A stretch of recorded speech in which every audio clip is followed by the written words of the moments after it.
Don Felipe, ¿me escucha? Yo no te escucho.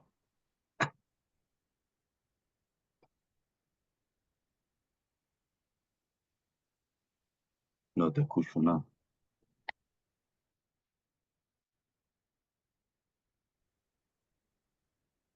Eh, Ahí sí, algo está sonando. ah, ahí sí, Ahí sí, ya. ¿Se escucha bien?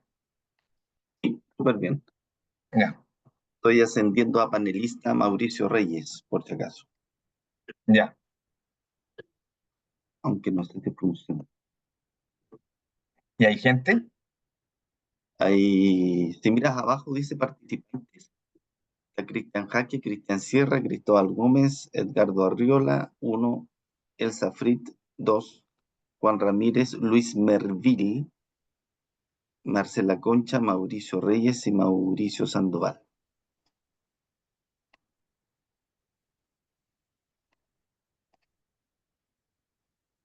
Está firmado la micro, profesor, que lo veo ahí. Ando con un pequeño problema ¿Está ahí con vértigo? musculoesquelético. Ando con una Ah, fisura. una fisura costal Mm. Ayer por jugando golpe. fútbol. Ah, ok. Fantástico. Hay Súper, que andar súper. respirando cortito. Vengan esas Cortito. microtelectasias. Ni me digas. Yo- Yo no puedo hacer la espirometría. Buenos días, buenas tardes. ¿Cómo está? Hola, Hola, bien, señor. Mauricio. Bien. Te sumé ahí de panelista para que estemos los tres. No nos sintamos tan solos. Oye, no dice en ninguna parte hacer pasar. ¿Alguien tiene el link? Tengo el de panelista, ¿no?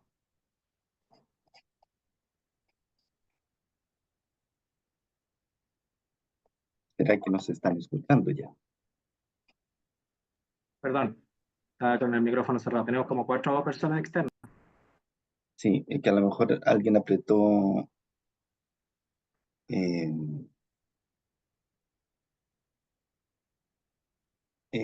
iniciar web seminario, ¿no? No.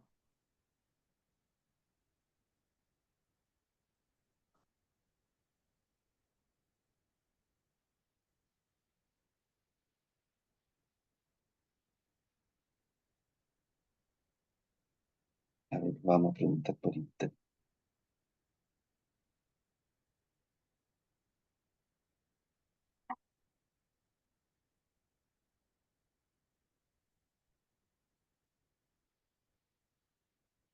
El Me L. dice que está con cuidado, con cuidado. ¿Ven? Ya nos ven y nos escuchan. Eso es lo que sucede. Está activado ya este tremendo seminario que se nos viene. Quiero darles la bienvenida a todas y cada uno de los presentes de manera virtual.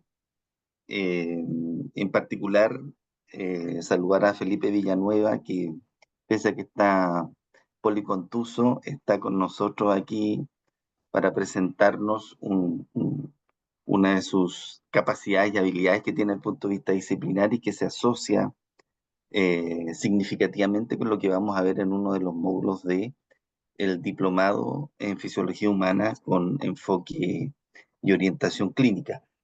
Recordemos que todo este ciclo de charlas, sobre todo para los que no han estado antes presentes, tiene la finalidad de acercar a los postulantes o los que al menos tienen la, la idea de ver de qué se trata esto, de acercarlos a un espacio académico que hace referencia a lo que vamos a estar viendo en estos conceptos anatomofisiológicos con enfoque clínico y por el cual vamos a pasar por los principales eh, sistemas y que tienen que ver con las principales enfermedades crónicas no transmisibles y que son las principales causas de atención en los CESFAM, que es hacia donde va orientado y donde el equipo interdisciplinar y multidisciplinar es fundamental para tomar las decisiones con nuestros usuarios o pacientes, y el poder aportar con conocimiento, con base, en esta toma de decisiones, nosotros creemos que es fundamental y que muchas veces las y los profesionales de la atención primaria se sienten o son un poco postergados por otros profesionales de la salud, dado que sienten que no tienen la capacidad de hacer un relato clínico, fisiológico hacia el oficio patológico del por qué es tan relevante hacer el cambio que está solicitando. Entonces, en ese sentido, hoy día vamos a migrar un poquitito hacia los músculo esquelético, por decirlo así.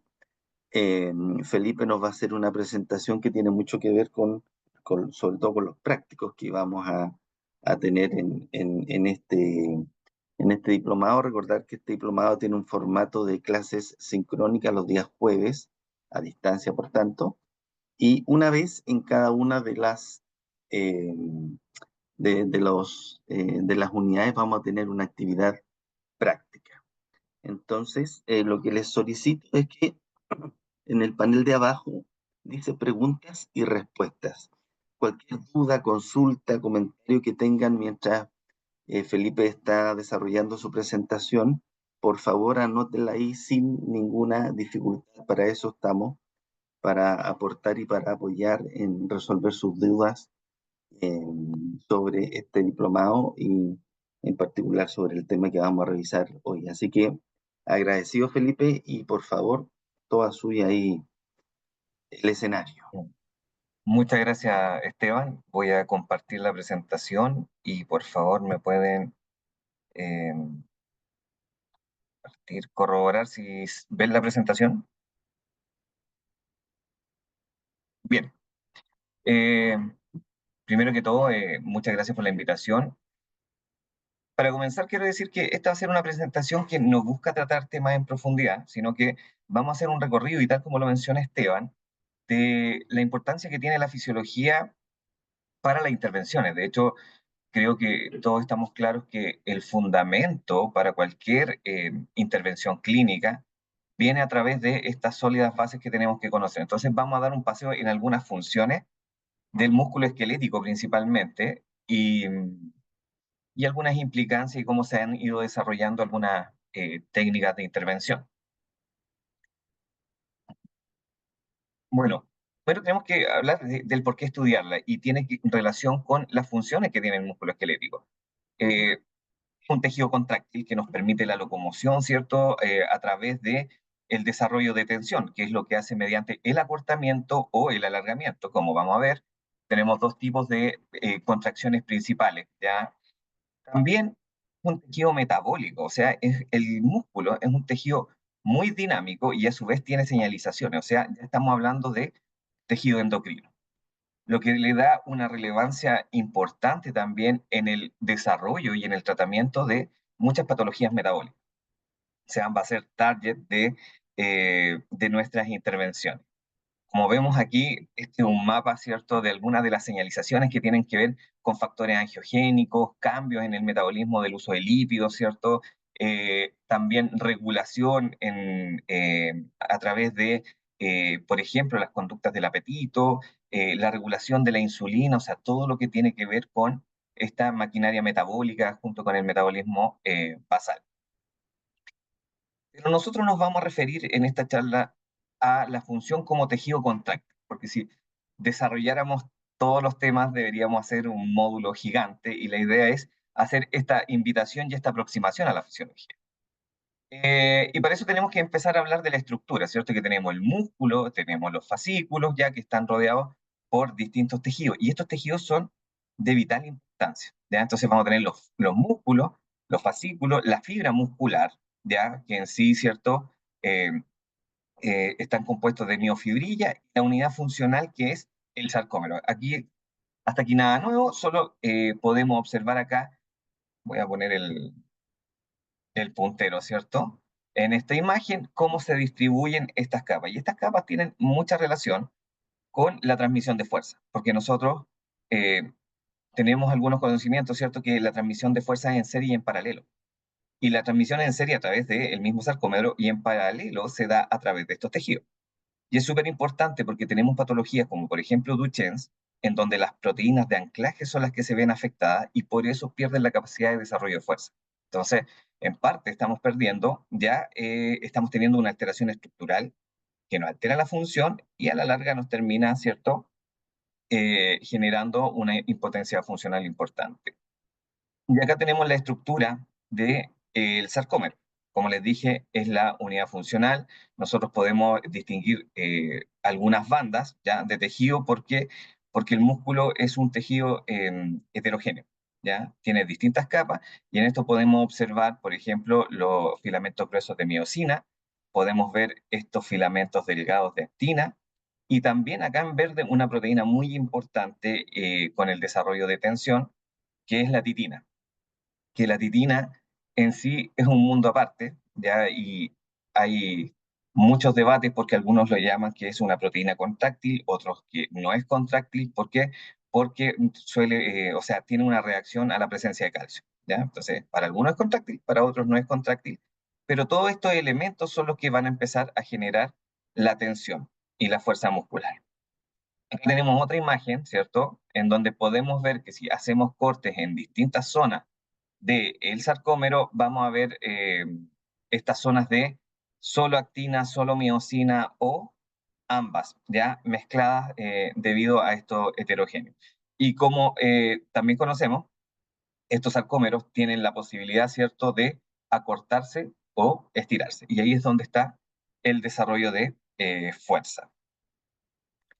Pero además de ser en sí heterogéneo, también tenemos distintos tipos de fibras musculares. Acá tenemos o podemos ver mediante estas técnicas, ¿cierto?, de tinción, ¿ya?, de inmunohistoquímica, ¿cierto?, los distintos tipos de fibras musculares que podemos encontrar. Hay distintas técnicas para determinarlo. Entre estas tenemos, ¿cierto?, el homogenizado simple, que es aquí donde toman una muestra, la homogenizan y la hacen pasar por electroforesis para determinar qué tipo de fibra es. Ahora, ¿cuál es la limitante de esto que no nos permite distinguir la cantidad o qué fibras son, qué fibras? Porque estamos haciendo un macerado, ¿cierto?, de todo el tejido, ¿ya? Versus este otro homogenizado en donde previamente se separan las fibras musculares y se enumeran, y cada una de estas fibras va en un bolsillo independiente del gel de electroforesia. Entonces, nosotros podemos ver, ¿cierto?, que estos geles de electroforesis funcionan por carga eléctrica y por tamaño, ¿ya?, que van haciendo el filtrado. Y claro, la diferencia entre un tipo de fibra u otra es cadena pesada de miosina, ¿ya? Entonces, vamos a tener cadenas más pesadas y algunas más livianas y van a quedar reflejadas en estos geles de electroforesis. Y la última técnica que aquí está, que nos permite visualizar, como se ve aquí al lado, que son las técnicas de electroforesis de inmunohistoquímica mediante marcado. Entonces, tenemos la capacidad de ver la proporción del tipo de fibra. Y esto es importante, ¿ya? Esto es importante porque nosotros, mediante estímulos, podemos modificar la cantidad. Y también somos susceptibles, mediante el desuso, de perder algunas características del músculo, ¿ya?, en relación a los tipos de fibra, como vamos a ver más adelante. ¿Cuáles son las características de estos tipos de fibra? Hay distintas clasificaciones. Acá tenemos, están clasificadas por 1, 2A, 2X y 2B, ¿ya? Ahora, algunos sacaron de la nomenclatura el 2B porque se pasaron a llamar las 2X y alguna bibliografía todavía se pueden encontrar como 2B. Entonces siempre en clase sale, profesor, ¿qué pasa con este tipo de fibras, 2X o 2B? Y en realidad antes se les solía llamar 2B, pero cuando hicieron experimentos encontraron que eran igual a las fibras 2X que se encontraban en ratitas, que ya se llamaban 2X. Y ahí fue cuando cambió esa nomenclatura y las 2B se reemplazaron por las 2X. Ya algunos todavía la mantienen. Ahora, tenemos distintas características de estas fibras. La duración ya del twitch, ¿cierto?, que son más lentas y las fibras rápidas dan un twitch súper rápido.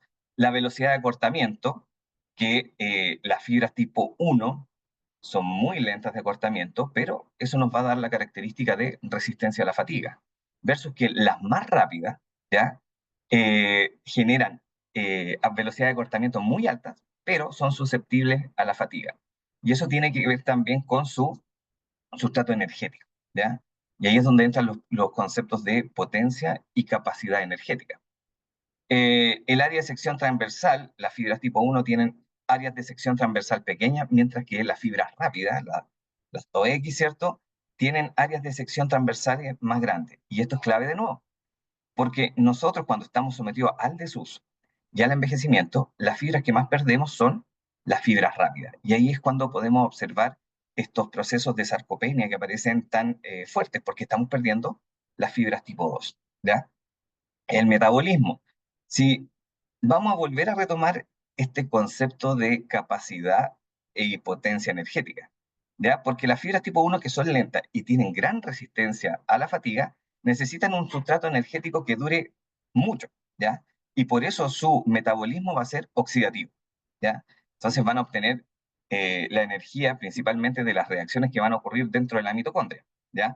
Ya sea a partir de ácidos grasos o de los sustratos provenientes de la glicolisis anaeróbica, que es a través del piruvato que pasa al interior de la mitocondria. Pero las fibras rápidas necesitan energía de forma más rápida. Y aquí es donde están los conceptos de potencia y capacidad energética. Cuando hablamos de potencia energética, cuando me entrega la energía muy rápido. Cuando hablamos de capacidad energética, es cuando mi sustrato me puede generar mucha energía.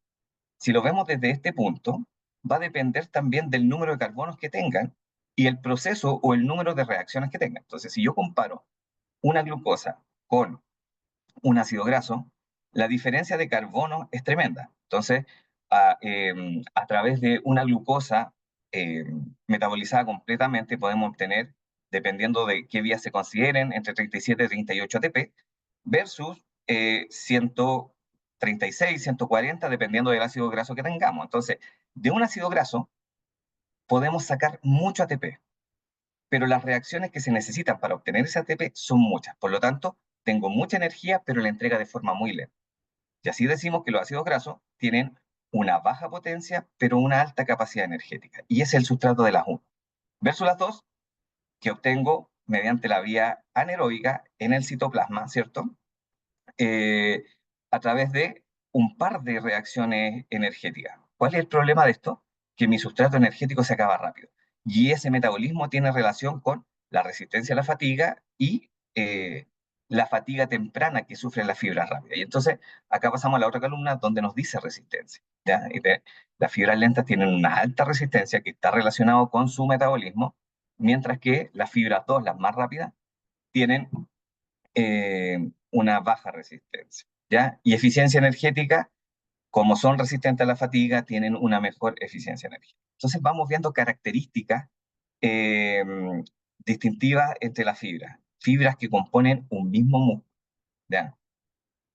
Y acá tenemos otra imagen donde se ve que nosotros tenemos, además, se observan acá, tenemos fibras 1, fibras tipo 2, pero también tenemos unas fibras híbridas. Aquí longitudinalmente podemos observar que este es una fibra pura, ¿cierto? Acá tenemos otra fibra pura, pero en esta se observa una transición. Y son estas fibras, ya las 2A, las que presentan características de las rápidas y las lentas, o sea, están como entre medio. Y tienen la capacidad también de parecerse más a una o parecerse más a otra. Aquí también hay bastante controversia en este tema de si la conversión es completa o no. Muchos dicen que estas fibras no pueden pasar a ser fibras tipo 1, pero sí pueden pasar a ser tipo 2, y hay otra literatura que también habla de que pueden ser tipo 1 o tipo 2. Y ahí todavía están como esos dogmas un poco en discusión. Y aquí hay otras características interesantes que nos reflejan el funcionamiento de esta fibra, ¿ya? Estos valores están en relación a las fibras tipo 1. Si se dan cuenta acá, en las fibras tipo 1, que son las ST, que es del slow twitch, ¿ya? Tienen siempre valor 1. Entonces, las fibras 2 las vamos a ir comparando respecto a estos valores. Y dice las características contráctiles. Tiempo para la tensión peak, o sea, cuánto se demoran en desarrollar toda la tensión. Y obviamente, la fibra A y la fibra O sea, 2A y las 2B son mucho más rápidas. O sea, les toma mucho menos tiempo lograr el pic de tensión, que lo relacionamos con el cuadro anterior. La actividad de la miosina TPasa, ¿ya? Es mayor, ¿cierto?, en la fibra oxidativa, y aquí hay una diferencia crucial, ¿cierto?, que es en la magnesio actomiosina TPasa, que tiene relación con la cabeza de miosina, ¿ya? Entonces, que tenga mayor actividad, ¿ya? Esta, esta TPasa, quiere decir que le permite generar mayor número de contracciones, mientras la otra es más lenta, porque recordemos que el ATP en la contracción muscular nos permite liberar la cabeza de miosina de, el filamento delgado de actina. Entonces, al tener mayor actividad esta ATPasa, tiene mayor capacidad de generar contracciones continuas y más rápidas. Actividad enzimática va a ser propia, ¿cierto?, de también lo que hablábamos de los metabolismos. Al ser oxidativa, las fibras lentas tienen menor concentración de la creatina fosfoquinasa, ¿ya? Que es la que nos permite generar estas reacciones muy potentes, ¿ya? Con la fosfocreatina, al igual que la fosfofructoquinasa, que es parte de la glicólisis anaeróbica. Entonces, las fibras que son más rápidas van a tener mayor concentración. Y así también como características morfológicas. Si observamos la densidad capilar, el número de capilares por área, ¿cierto?, es mayor en la fibra oxidativa. Obviamente, ¿por qué? Porque hacer fibra oxidativa necesita oxígeno, y el oxígeno viaja a través de la sangre. Por lo tanto, son células que tienen, son fibras que tienen mayor número de capilares para esa entrega de oxígeno versus las fibras rápidas. Y es por eso acá que hay otra nomenclatura en relación a esto, que son las fibras rojas y las fibras blancas. Ya, si han escuchado también esa clasificación entre roja y blanca, es porque uno tiene mayor densidad capilar y los otros menor densidad capilar, y así se pueden observar también en las muestras. Densidad mitocondrial, las lentas tienen mayor densidad mitocondrial porque es parte de su metabolismo basal. Y así podemos ver también en este cuadro otras características que hacen el reflejo de su funcionamiento. Acá tenemos una imagen, y esta imagen es interesante porque la clasificación, como se los mencionaba, tiene relación con la cabeza pesada de miosina. Y esta, que observamos acá en este cuadro, es más pequeña y corresponde a una cabeza de miosina de una fibra lenta, versus esta de mayor tamaño, que corresponde a una cabeza pesada de miosina de una fibra rápida. Entonces, las características estructurales sumados, ¿cierto?, a la actividad metabólica, nos dan estas particularidades en su contracción y su fuerza de contracción. Como les mencionaba, dependiendo del estímulo, estas fibras pueden tener características de fibras rápidas y lentas. No voy a entrar en detalle a todas las vías metabólicas, pero esto es importante porque depende del estímulo que demos, el resultado que vamos a obtener en esta transición fenotípica de la fibra. ¿Por qué cobra importancia?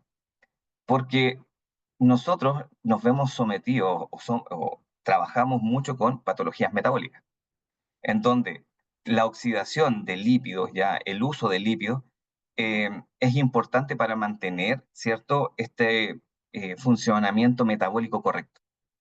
Se acuña mucho la inflamación de bajo grado, y eso pasa cuando las grasas se empiezan a infiltrar, ¿cierto?, en el tejido muscular y en otros tejidos que generan esta respuesta. El tejido adiposo genera muchas señalizaciones proinflamatorias.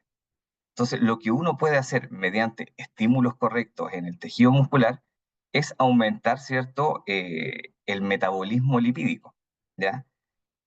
Por lo tanto, nosotros, base del tratamiento de muchas patologías, y hablando de enfermedades metabólicas, tenemos muchas, ¿cierto? Diabetes, tenemos síndrome metabólico como tal, entre otras. Nuestro target de ejercicio en ese sentido va a ser especificar esa transición fenotípica. Pero para que suceda estas contracciones, ¿ya? Para que el músculo trabaje, necesitamos la interacción del sistema nervioso con el tejido muscular, ¿ya? Y para eso necesitamos señales aferentes que activen al músculo. Y estas señalizaciones van a viajar a través de estas grandes carreteras, que son las alfa-motoneuronas, ¿cierto? Que se unen a las fibras musculares. Entonces vamos a tener la unidad motora, ¿cierto? Que es una alfa-motoneurona y todas las fibras que inerva, pero a su vez, en la unión neuromuscular, vamos a tener esto, ¿ya? Que es la placa terminal motora. Y es aquí donde ocurre el fenómeno de easy coupling, o sea, el acoplamiento, excitación, contracción, ¿ya? Y que es un proceso neurofisiológico, ¿cierto? En donde se despolarizan estas células excitables, ¿ya? Y permiten o terminan en una contracción muscular. Y la placa motora, a nivel terapéutico, es súper importante, ¿ya? ¿Cómo vamos a ver? Porque el target de algunas aplicaciones clínicas para el tratamiento, por ejemplo, de algunos signos neurológicos. Ahora, dependiendo qué tipo de fibra sea la inervada por la alfa-motoneurona, es el tipo de contracción que vamos a tener. O sea, si yo estoy eh, estimulando una fibra tipo 2, vamos a generar mucha tensión. ¿Ya? Esta es la característica de la fibra tipo 2, generar grandes picos de fuerza, pero en tiempos leves. Las fibras 2A, que decíamos que son esta combinación entre las fibras 1 y tipo 2, no generan tanto pic, generan más pic que unas tipo 1, pero tienen más resistencia que las tipo 2X, ¿ya? Porque tienen estas características intermedias. Y las fibras lentas, ¿cierto? No generan pic de fuerzas tan grandes como las fibras tipo 2, pero son resistentes a la fatiga. Y eso nos da características. ¿Qué músculos son los que tienen más fibras tipo 1? Son los antigravitatorios, porque los antigravitatorios no se pueden fatigar para mantener la postura correcta, ¿cierto? Un ejemplo de un músculo que tiene mucha proporción de fibras tipo 1 es el sóleo, ¿ya? Porque el sóleo, mediante esta teoría del péndulo invertido, ¿cierto?, nos mantiene la verticalidad a nivel de la articulación de tobillo. O sea, nosotros cuando nos vamos hacia adelante, el sóleo es el que se activa para evitar, ¿cierto?, que sigamos desplazando el centro de gravedad. Como les decía, en la placa motora ya sucede lo que es el acoplamiento, excitación, contracción. Entonces va a viajar esta señal ya a un músculo objetivo, ¿cierto? Se van a liberar estas vesículas con neurotransmisor que es acetilcolina. Este neurotransmisor va a llegar a la membrana, ¿cierto?, del músculo esquelético y va a activar canales ionotrópicos. Y nosotros sabemos que cuando se abren los canales ionotrópicos, lo que sucede es un cambio en el voltaje de la membrana, ¿ya? Provocando una despolarización. Ahora, esta despolarización lo que hace es viajar a través de toda la membrana, entra por los túbulos T, y aquí tenemos un canal sensible a voltaje, ¿ya? Un canal de calcio sensible al voltaje, que es el canal de dihidropiridina. Y ese canal de dihidropiridina está acoplado, ¿cierto?, a un canal de reanodina, que es una puerta que cierra el retículo sarcoplasmático donde se guarda el calcio. Por lo tanto, cuando este potencial de acción baja y el canal de dihidropiridina sensa este cambio en voltaje, se libera calcio desde el retículo sarcoplasmático, ¿ya? Este calcio liberado se une, ¿ya?, a la troponina, ¿cierto?, liberando el sitio de actina, y ahí la miosina puede hacer el acoplamiento. La miosina siempre va a estar esperando que se libere el sitio de actina, ¿ya? ¿Y cuándo ocurre esta liberación del sitio de actina? Cuando se libera calcio, ¿ya? Por lo tanto, lo que partió como un proceso neurofisiológico de despolarización termina con un proceso mecánico de contracción, lo que resulta en tensión. Ahora, ¿cuánta tensión o cómo va a resultar esa tensión? ¿De qué depende la cantidad de tensión? Va a depender tanto del número de unidades motoras despolarizadas y también de la frecuencia de disparo. ¿Y cómo se van a ir acoplando estas frecuencias de disparo y estas unidades motoras? ¿Cierto? Y va a depender de la carga externa también, ¿ya? Y es por eso que nosotros muchas veces los entrenamientos, si queremos trabajar fibra específica, los vamos a hacer mediante carga. Por eso los entrenamientos están asociados a porcentajes de repetición máxima. ¿Y qué nos dice esto? Que nosotros, mientras más unidades motoras sumemos y mayor sea la frecuencia de disparo, vamos a lograr mayor tensión. Y el principio de Hahnemann también nos habla que se van a ir reclutando según el tamaño de la fibra nerviosa, ¿ya? Y se van a ir reclutando. Entonces, para generar más tensión, ¿ya? Necesito reclutar más unidades motoras y necesito aumentar las frecuencias de disparo. Ahora, el desarrollo de la fuerza no depende solo acá. Sí, ahora estamos ya llegando a lo más funcional, porque hablar de fuerza es hablar de la parte más funcional. O sea, pasamos por un poquito de arquitectura, un poquito de metabolismo, un poquito de principios neurofisiológicos para llegar a la fuerza, ¿ya? Y la fuerza depende de dos componentes, el neural, que acabamos de explicar, y de la hipertrofia. Pero, ¿qué pasa? Y es la pregunta, si falla, por ejemplo, el componente neural, ¿ya? Ejemplos de fallas de componente neural: está la enfermedad de Parkinson, está la esclerosis lateral, ¿cierto? Está la esclerosis múltiple. ¿Y qué pasa ahí cuando la señalización falla? Perdemos la capacidad de generar tensión, y es por eso que con esta falta de tensión el músculo pierde masa, pierde área de sección transversal, que está relacionado con la hipertrofia. Y como vamos a ver, el área de sección transversal está relacionado con la fuerza. Y aquí viene una pregunta que es muy de clínica y me pasa mucho cuando hago desarrollo de casos clínicos en la universidad ya. Si usted tiene que tratar a un usuario con alguna patología y dentro de las recomendaciones está el uso de corriente eléctrica, ¿qué vamos a usar? ¿MES o NMES? Y esto puede sonar eh, un poco básica la pregunta, pero muchas veces no nos cuestionamos el cómo estamos interviniendo. ¿De qué depende yo que pueda usar un MES o un NMES? Me gustaría, Esteban, si se puede dejar como la respuesta abierta, a ver si alguien quiere decir de qué depende. Nadie se aventura. ¿Qué ocuparían? Pueden poner en el chat, también estoy atento, sin miedo, porque el uso de corriente es muy habitual en las patologías, pero como digo, de repente no nos damos ese tiempo de cuestionarnos qué utilizar. ¿Nadie? Bueno, esto es interesante porque la diferencia entre el MES y el NMES es que el MES despolariza directamente la fibra muscular y el NMES despolariza la alfa motoneurona. Entonces, si yo tengo un problema en la alfa motoneurona y yo coloco un NMES, no voy a generar una contracción importante en ese músculo, por lo tanto mi objetivo de tratamiento no se va a lograr, ¿ya? Cuando yo ocupo el MES. Cuando hay daño, ¿ya? En las vías de la alfa motoneurona, cuando hay una neuromnesis, ¿cierto? Axonomnesis, y la conducción se ve limitada, si yo le coloco una corriente a ese nervio, no va, creo que lo dije de nuevo, ¿ya? No importa, el MES despolariza directamente el músculo, ¿ya?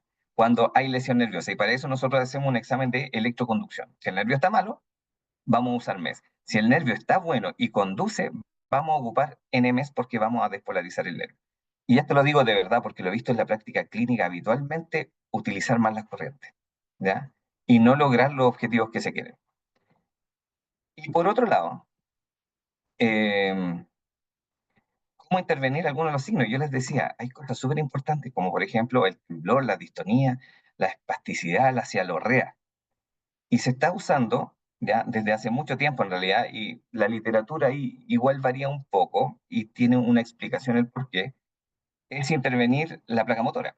Entonces, ¿cómo intervengo en la placa motora para disminuir estos síntomas? Y lo que se está usando es la toxina botulínica. En este trabajo ocupa la toxina botulínica ya para intervenir en esa señalización de la placa motora para disminuir la cialorrea. Ya, y acá detectan que encontraron que con 75 unidades de avobotoxina tipo A, que es la toxina botulínica tipo A, parece ser adecuado para el control de síntomas sin crear efectos adversos, ¿ya? Entonces, es una práctica habitual. ¿Cuál es el problema y por qué muchas veces la literatura cambia? Y es por la manera en que se emplea, ¿ya? Algunos utilizan para la aplicación de la toxina botulínica el punto motor, o sea, el punto de ingreso del nervio o la alfa-motoneurona en la placa motora, o sea, al músculo, ¿ya? Pero hay otros estudios que hacen una intervención más guiada de la zona a través, por ejemplo, de electromiografía de alta densidad, ¿ya? Y esta electromiografía de alta densidad, que no tengo la imagen ahora, hay de dos tipos, hay en raya y como en cuadrícula. Y lo que hacen es mostrar como una imagen térmica, ya como estas imágenes térmicas, pero de la actividad eléctrica del músculo. Entonces, uno puede encontrar más fácilmente el punto donde se encuentra la placa motora. Y eso hace que la aplicación de la toxina botulínica sea más precisa que a través del punto motor.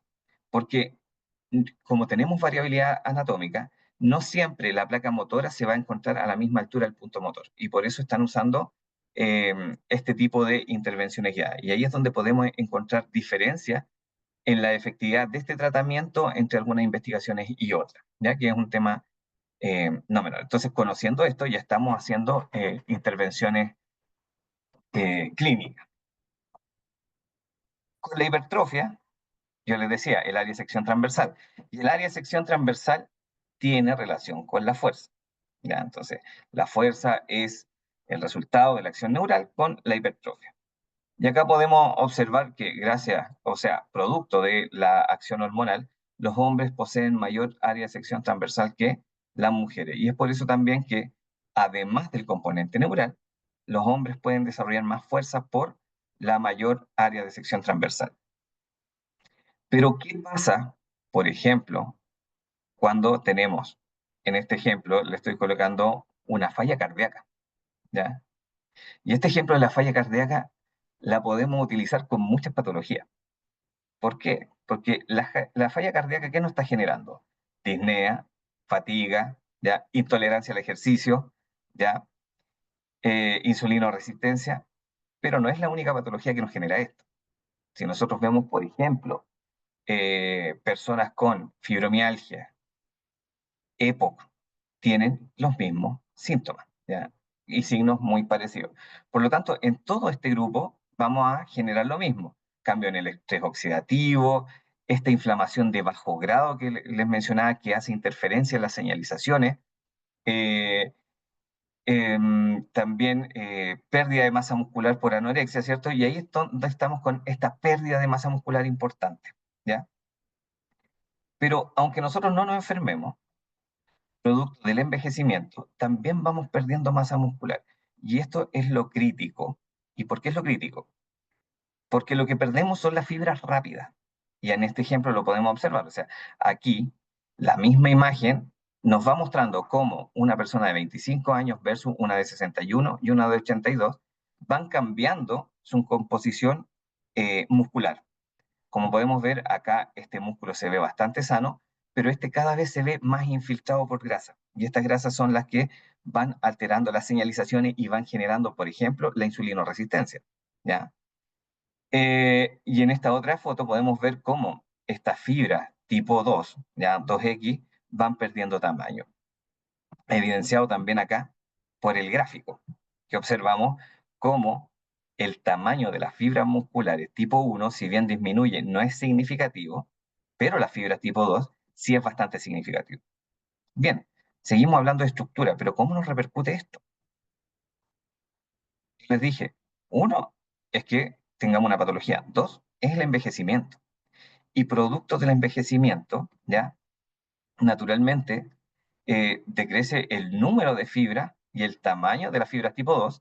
Además, hay una transición de estas fibras que hablábamos, de estas híbridas, que en vez de volverse rápidas, se empiezan a volver más lentas, ¿ya? Eh, y también tenemos alteraciones en la función mitocondrial, infiltración de adipocitos, lo que veíamos en la imagen, ¿cierto? Que en la medida que vamos envejeciendo, este músculo se va poniendo más blanquito. Y el músculo no debería ser blanquito. ¿Y por qué está blanquito? Porque se van infiltrando las grasas. Eh, y también las células satélite que son las relacionadas con la reparación muscular y el crecimiento, se van inactivando. O sea, cada vez que envejecemos y nos lesionamos, nos toma mayor tiempo recuperar. Y ojo con esto, porque también tenemos que pensar que cuando entrenamos a alguien mayor, tenemos que considerar mucho esto, porque los tiempos de recuperación de una persona mayor ante un entrenamiento y la aparición de DOMS es más prolongada que en una persona joven. Entonces no podemos tomar los mismos tiempos de recuperación para aplicar las cargas. Y muchas veces también lo he observado que se va y lo están entrenando igual que a una persona más joven. Y ya sabemos que sus características metabólicas y musculares no son las mismas, ¿ya? Y ahí es donde vienen, y bueno, mi área es el entrenamiento, así que siempre lo voy a sacar ahí al ejemplo, pero ahí es donde el principio de individualidad cobra vital importancia. Nosotros queremos adherencia y no que dejen el entrenamiento porque los sobrecargamos, ¿ya? Y eso es como factor natural. Y todo lo que estaba mencionado en el esquema anterior repercute y está involucrado en el proceso de fragilidad, ¿ya? No sé si tienen bien acuñado lo que es el proceso de fragilidad, pero es todo este círculo, ¿ya? Que lleva a la persona mayor a perder la autonomía y generar dependencia, que cursa, ¿cierto?, con esta anorexia asociada al envejecimiento, que si le sumamos enfermedad, le sumamos desuso, ¿cierto? Muchos se aíslan, vamos a empezar con pérdida de masa muscular o sarcopenia. Entonces, ya desde un punto de vista, vamos a tener disminución del área de sección transversal. Y con eso, ¿qué disminuye? La fuerza, ¿cierto? Pero, ¿qué es lo que estamos perdiendo? Las fibras tipo 2. ¿Y en qué se ve reflejado? En disminución de la velocidad de la marcha. ¿Por qué la persona mayor se cae? ¿Por qué una persona mayor tiene mayor riesgo de caída? Porque tiene menos fibras rápidas. Entonces, en el momento que necesitamos que la persona mayor reaccione, ¿cierto?, ante un tropiezo o cualquier cosa, no tiene fibras rápidas para reaccionar. ¿Y qué pasa? Se cae. Entonces, uno de nuestros objetivos con estas personas, y sabemos que las fibras que más cambian de tamaño son las fibras tipo 2, nuestro objetivo terapéutico ahí tiene que ser estimular las fibras tipo 2. ¿Cómo estimulo las fibras tipo 2? Nos basamos en principios fisiológicos. Por lo tanto, tenemos disminución de área de sección transversal, disminución de fuerza y de potencia, ¿ya? Y todo eso hace que aumente el riesgo de caída y en la persona mayor termine siendo dependiente. Y volver de la dependencia es muy difícil. Por lo tanto, siempre está en la prevención. Para empezar a orientar estos targets terapéuticos, tenemos que entender que el músculo también tiene distintos tipos de contracción. ¿Ya? Tenemos la isométrica, ¿cierto? Pero las que más solemos utilizar, ¿cierto?, en clínica son la concéntrica y la excéntrica, ¿ya? Y que la excéntrica es como el lado oscuro de la fuerza, ¿ya? Porque eh, no es muy utilizada o bien utilizada y tiene un montón de beneficios, ¿ya? Versus la concéntrica, que es lo más común, ¿cierto?, que tiene que ver con el acortamiento. ¿Y por qué tiene beneficios la excéntrica? Porque como observamos acá en este gráfico, está el porcentaje de carga. O sea que yo, con carga excéntrica, puedo tolerar mucha más carga que de forma concéntrica, ¿ya? Y de hecho, a velocidades más lentas genera mucha más tensión, ¿cierto?, que la concéntrica, ¿ya? Pero ¿cuáles son esas ventajas que tenemos que utilizar?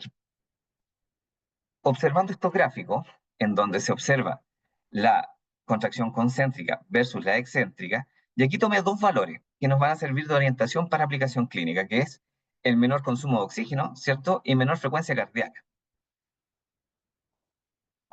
¿Por qué tomé esos dos valores? Que los vamos a retomar después, aquí me desordené. Y aquí en relación a área de sección transversal, entonces yo quiero ganar fibras tipo 2. Y miren lo que pasa, yo comparo distintos tipos de entrenamiento y de ejercicio, y tenemos el ejercicio excéntrico. Y el ejercicio excéntrico demuestra siendo muy bueno en qué? En hipertrofia. Demuestra ser muy bueno en fuerza y también en qué? En potencia. Porque los estudios han demostrado que el ejercicio excéntrico es más selectivo activando fibras tipo 2, fibras rápidas. ¿Y qué necesitamos para el adulto mayor o la persona mayor? Fibras rápidas, ¿ya? Entonces, digo, tengo que utilizar. Y claro, ¿qué tipo de ejercicios excéntricos tenemos? bajar escalera o correr cuesta abajo. Obviamente a la persona mayor no la voy a poner a correr cuesta abajo, pero yo lo que he hecho bastante, como practico o practicaba en su momento trail running, iba al cerro, invitaba a mis pacientes, amigos ya al cerro. ¿Ya? ¿Por qué? Porque aprovechaba la bajada de ese cerro para generar carga excéntrica. ¿Ya? Entonces, el que ha ido al cerro y queda con dolor de pierna, no es cuando sube el cerro, es cuando baja el cerro. Porque también el ejercicio excéntrico genera un poco más de daño. ¿Ya? Producto de este popping, cuando yo estiro la fibra muscular y hay una pequeña rotura en el ejercicio excéntrico, se genera la reparación y la hipertrofia. Y tiene otras características como que refuerza la matriz extracelular de colágeno, por eso también nos disminuye el riesgo de lesión. Pero en una persona mayor, ¿cómo la aplico? Sentándose lento. ¿Ya? Entonces yo puedo hacer ejercicios de sobrecarga para ir específicamente por el tipo de fibra que quiero, que en este caso son las fibras tipo 2. Y ahí va a depender de la habilidad de cada uno. Ahora, es una bicicleta excéntrica y tiene relación con lo que les mencionaba antes, menor consumo de oxígeno y menor frecuencia cardíaca.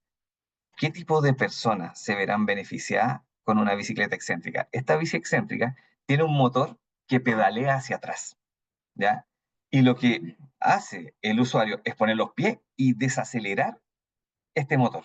Entonces estamos haciendo una carga excéntrica con piernas. Esto se puede usar en deportistas, pero hay un foco muy importante que son las personas que tienen baja tolerancia al ejercicio físico, porque estamos hablando que tiene poca demanda de oxígeno. Y es así como se han hecho y se ha encontrado, se ha demostrado mediante mucha evidencia el uso de estas bicicletas excéntricas o usar, por ejemplo, el treadmill invertido o inclinado para generar carga excéntrica en extremidad inferior. Eh, en pacientes post-COVID, en pacientes EPOC, ¿ya? Y tiene muy buenos resultados, porque con la experiencia clínica, si uno sube a un paciente EPOC a la bicicleta, dura poquito y desatura muy rápido, porque tiene alterados sus procesos de difusión.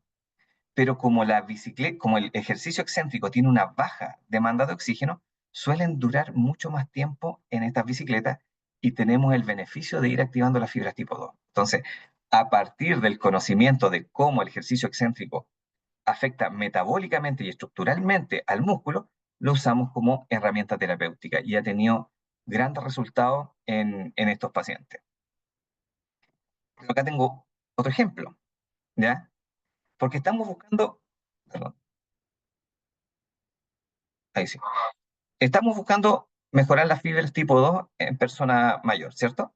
Y aquí vamos de nuevo al principio de Hahnemann, que yo le decía, para utilizar más fibra y llegar a la fibra 2B y generar mucha tensión, podemos hacerlo de dos maneras, ¿ya? Y si observamos este gráfico, lo podemos hacer con cargas muy altas, porque dice porcentaje de fuerza máxima, o sea, con cargas muy altas, yo voy a reclutar esas fibras tipo 2 que necesito para esa persona. O con velocidades muy altas, ¿ya? Y yo quiero llegar a ese tipo de fibras. Entonces uno cuando va al entrenamiento nos quedan estas dos opciones. O entreno fuerza máxima o entreno potencia. Y como les mencioné anteriormente, eh, la potencia en la persona mayor cae mucho. Por eso la evaluamos clínicamente, ¿cierto? Con el CIPTO-STAND evalúa la potencia de extremidad inferior. ¿Qué me conviene con una persona mayor? Arriesgarlo a trabajar con fuerzas máximas, que va a requerir más técnica, ¿cierto? Y hay más riesgo de lesión. O trabajarla porque la potencia tiene una característica exquisita, que para entrenar potencia se tiene que entrenar sin fatiga, ¿ya? Porque va directamente al sistema neuromuscular. Y eso hace que las cargas sean relativamente bajas, la velocidad muy alta y el número de repeticiones más bajo. Y esto es perfecto para las personas mayores. Yo cuando les hago clases de fisiología del ejercicio o intervención cardio, les digo, espero no verlos trabajar con personas mayores lento. La persona mayor ya es lenta. ¿Me servirá darle el mismo estímulo que ya tiene? No, hay que trabajarlos rápido. Y aquí tengo esta imagen autorizada por Margarita, Margarita, que ella entró como paciente post-COVID, ¿ya? Hicimos un trabajo progresivo muy grande en donde ya habíamos mejorado, ¿cierto?, el funcionamiento del sistema ventilatorio, ¿ya? Entonces ya la difusión estaba mejor todo, y empezamos a mejorar la calidad muscular y la funcionalidad. Entonces le dije, vamos a entrenar potencia. Y aquí yo estoy trabajando con entrenamiento basado en velocidad, que busca evaluar la potencia a través de la velocidad de repetición. Y aquí van a ver que es una bestia mi Margarita. A ver, ahí está. Entonces ahí podemos ver que tengo el encoder y más encima tiene un feedback, porque ella va viendo en la barra la velocidad que está generando. Y eso es súper bueno, porque lo mejor en estas personas es hacerlos sentirse profesional, ¿ya? O sea, se ve entrenando como el resto. Y aquí ya estaba bien porque logramos un alto número de repeticiones y estamos yendo ya hacia potencia. Tiempo después, cuando hicimos las evaluaciones de potencia y las pruebas de riesgo de caída, mejoraron todos los indicadores. Un aplauso para Margarita. Entonces, eh, basado en principios fisiológicos, yo estoy dando el estímulo para mejorar lo que quiero en el usuario. Por eso necesitamos comprender más en detalle. Como les dije, esta clase no tenía el foco de ir tan al detalle, creo que eso es para una clase desarrollada en el diplomado como tal, sino que esto era una pincelada de cómo estamos orientando las aplicaciones clínicas a través de esto.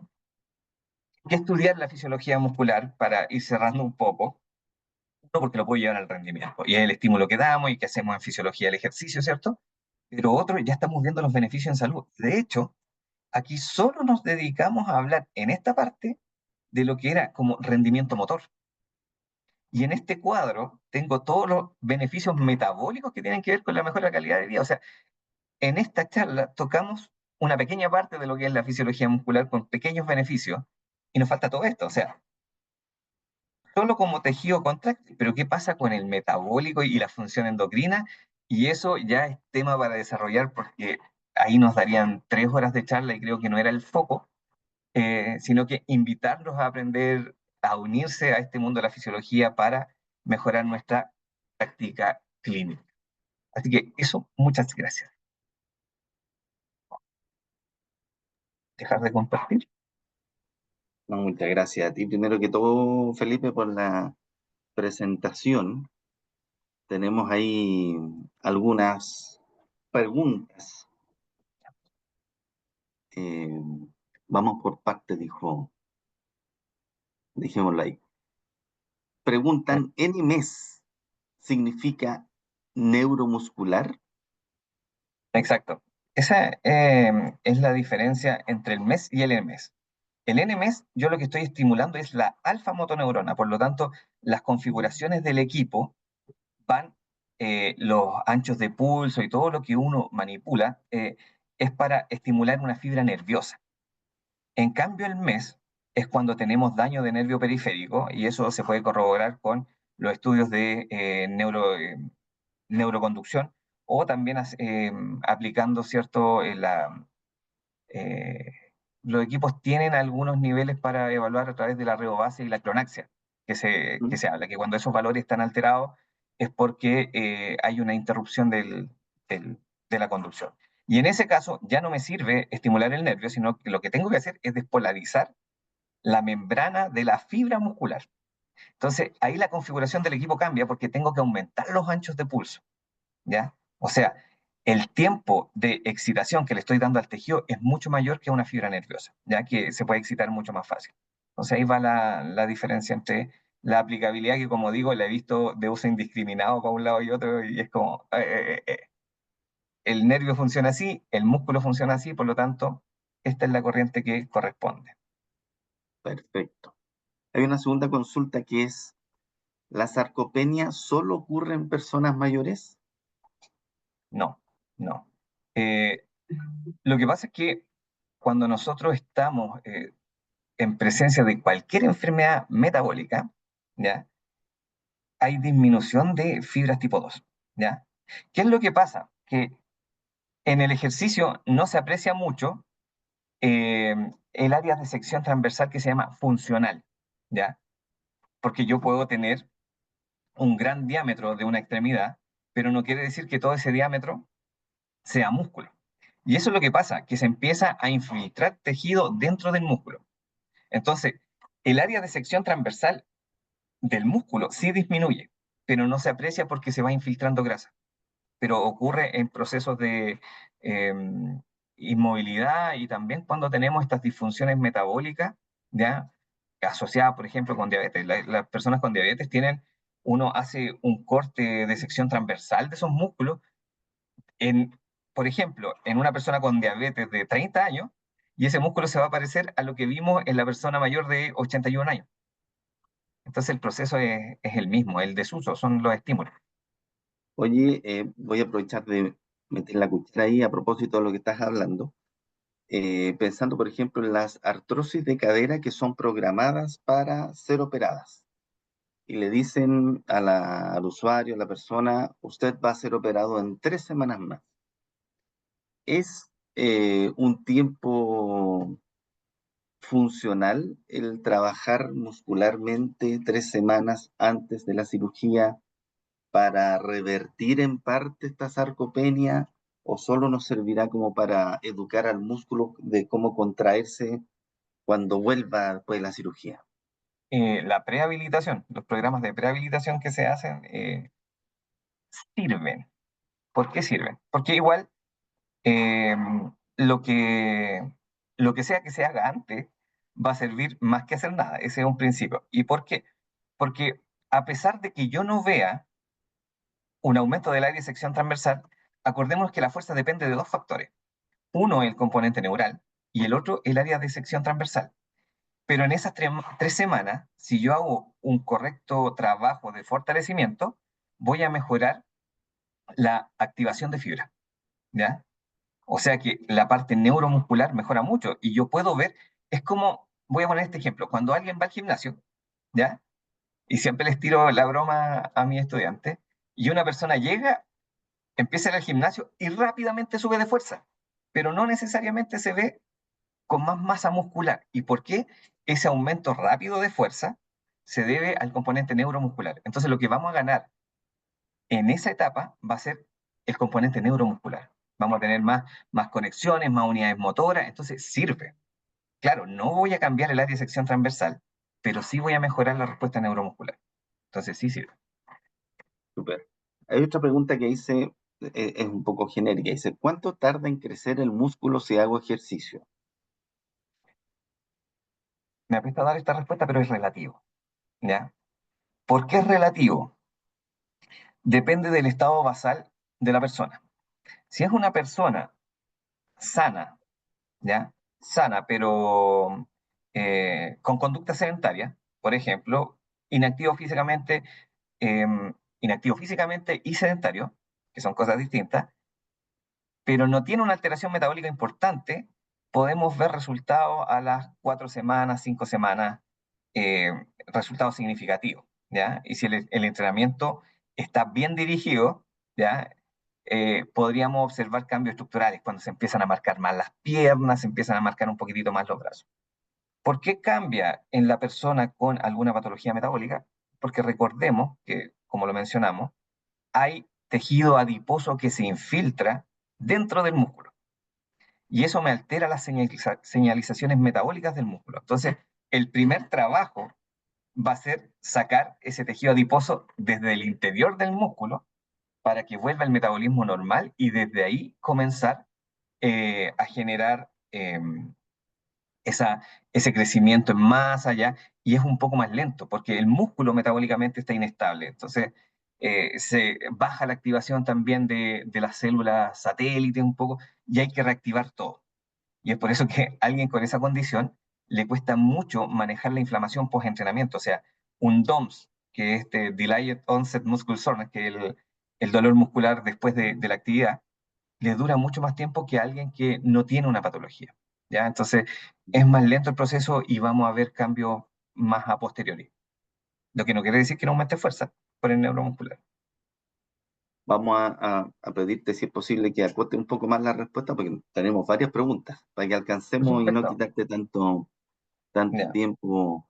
Dice, ¿es carga excéntrica, perdón, en carga excéntrica es que actúa la titina que mencionó al inicio? Sí, Eso es mejor. Sí. La titina, pero también actúa la matriz extracelular de colágeno, ¿ya? Y no solo la titina, porque también el tendón. Por eso se ocupa el entrenamiento excéntrico para la rehabilitación de patologías tendinosas, porque es a través de esos componentes donde se genera más tensión. Sí, Sí. hay una que dice acá, esa rotura de la que tú hablaste en algún momento, ¿no puede causar desgarro? No. Cuando uno desgarra, ¿ya? Porque nosotros estamos hablando de micro rotura y es un daño controlado. Todo entrenamiento genera daño. Todo entrenamiento genera inflamación. Pero todo lo contrario, cuando yo voy generando esas micro roturas y doy los tiempos de recuperación y los estímulos adecuados, ese músculo se vuelve muy fuerte, ¿ya? Muy fuerte. De hecho, el popping y todo esto que hace el ejercicio excéntrico se utiliza para reforzar el tendón y la fascia. Entonces, la incidencia de desgarros miofaciales cuando uno somete personas a entrenamiento excéntrico es mínima, es muy bajo. Y por eso se ocupa el pull nórdico, por ejemplo, que es cuando te toman los pies y te dejan caer hacia adelante. Los isquiotibiales quedan, pero fuertísimos en ese sentido. Pero eso, no. Perdón, se me atravesó un gato. Siguiente pregunta. En pacientes con EPOE, ¿no deberían tener un entrenamiento que potencie fibras tipo 1, paréntesis, al ser oxidativas, por sobre las fibras tipo 2? Hay dos cosas ahí. Sí, obviamente sí. El tema es que también necesitamos las tipo 2 porque están relacionados con funcionalidad. Pero las tipo 1 yo las puedo entrenar, por ejemplo, con entrenamiento de fuerza. ¿Ya? ¿Y cuál es el entrenamiento de fuerza? Nosotros estamos hablando que las tipo 1 son de resistencia. Entonces, ese trabajo se hace con bajas cargas a alto número de repeticiones, ¿ya? Pero no quiere decir que no necesiten las fibras tipo 2, ¿ya? Además, siempre hay una interacción entre los entrenamientos que igual van a ir al beneficio tipo 1, ¿ya? Em, pero lo que yo estoy buscando es la mejora de la funcionalidad. De nuevo, cuando nosotros hablamos de funcionalidad, antes solo se hablaba de rendimiento con la potencia, pero ahora la potencia se ha visto que es funcionalidad, ya no es un tema de a un deportista le voy a entrenar potencia, sino que a las personas para mejorar la calidad de vida necesitan entrenamiento de potencia. El entrenamiento de fibras tipo 1 va, pero con entrenamiento de baja carga y alto volumen, ¿ya?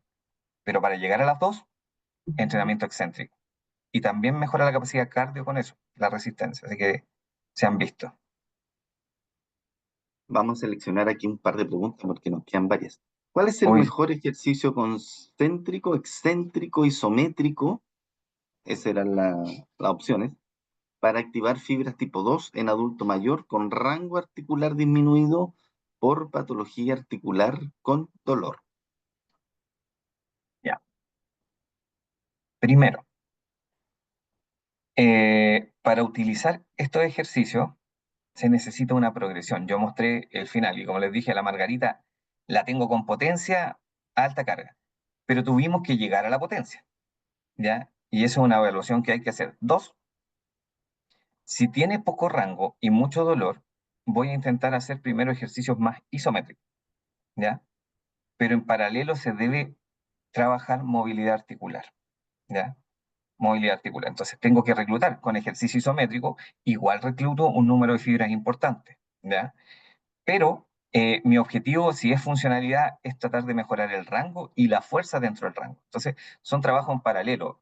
Los tipos de entrenamiento se van superponiendo, no es que haga solo excéntrico, no es que haga solo concéntrico, sino que mediante la evaluación y la progresión de la persona voy eligiendo la mejor estrategia terapéutica.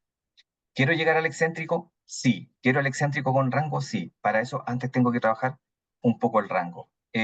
Si no puedo mejorar más el rango, trabajo dentro del rango. Entonces les limito, por ejemplo, si quiero trabajar, por ejemplo, potencia, les pongo un cajón más elevado y en ese rango lo hago trabajar rápido. ¿Ya? Porque tengo que adaptar el ejercicio a la condición del usuario. Pero no hay uno. Siempre lo usamos entrelazados los tipos de ejercicio y de contracciones. Perfecto. Y la última dice, la última que vamos a seleccionar por la hora. ¿Cuál es la diferencia entre inactivo físicamente y sedentario? Buena pregunta. No sé, no sé.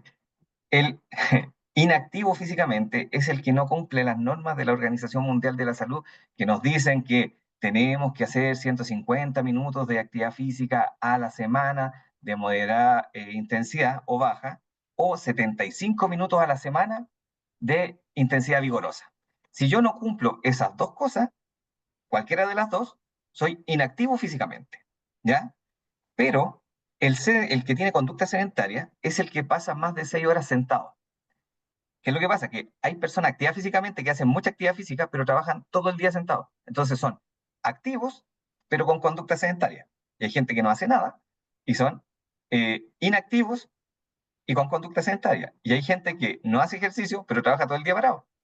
Y serían Ujú. inactivos sin conducta sedentaria. Por eso se separan las dos. Porque, ¿por qué es importante separarlo? Porque cada una por sí sola es un factor de riesgo metabólico. Entonces, si hacemos ejercicio y estamos todo el día sentados, igual tenemos riesgo de enfermedad metabólica. No sé Muy si buena responde. respuesta. Sí. Ujú. Dejamos al doctor Reyes, doctor Mauricio Reyes, uno de nuestros integrantes del departamento y parte también de el diplomado, con los últimos avisos económicos antes de cerrar. Mauricio, por favor. Muchas gracias, Esteban. Yo tenía un par de preguntas, pero ya que me están dando el pase para cierre, voy a hacerlas después por internet. Bueno, primero que A la nada, siguiente. agradecer a todos la presencia el día de hoy, partiendo obviamente por Felipe, por la tremenda presentación. Esto está enmarcado dentro del ciclo de charlas que hemos ido generando como una manera de difundir el diplomado de fisiología con orientación clínica, ¿ya? Que estamos generando y que nuevamente como un ejemplo necesariamente de lo que eventualmente vamos a desarrollar posteriormente en el diplomado y por lo tanto queremos dejarlo a todos invitados a hacer las consultas necesarias que deseen. ¿Ya?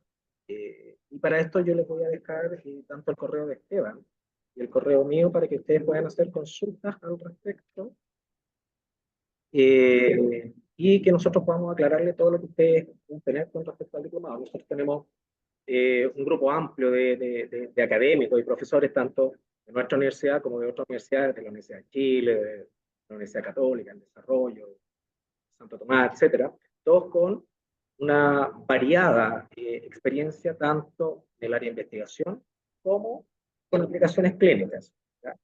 Y que es justamente este enlace entre estos aspectos de investigación y la clínica, lo que queremos darle el foco en nuestro diplomado y que nuevamente los invitamos a consultar por información para que conozcan en más detalle lo que ofrecemos a través de este programa. Y nuevamente agradecemos, ¿cierto?, a todos su presencia. Muchísimas gracias, Mauricio. Felipe, gracias por tu muy buena presentación. Gracias a todas y todos los presentes. Ojalá puedan difundir estas actividades que estamos haciendo para promocionar nuestro diplomado y esperamos verlos en el diplomado también prontamente. Un abrazo, feliz fin de Bueno, semana. Muchas gracias. que Un estén bien. abrazo, Chao, chao. buen fin de semana a todos. Chao, chao.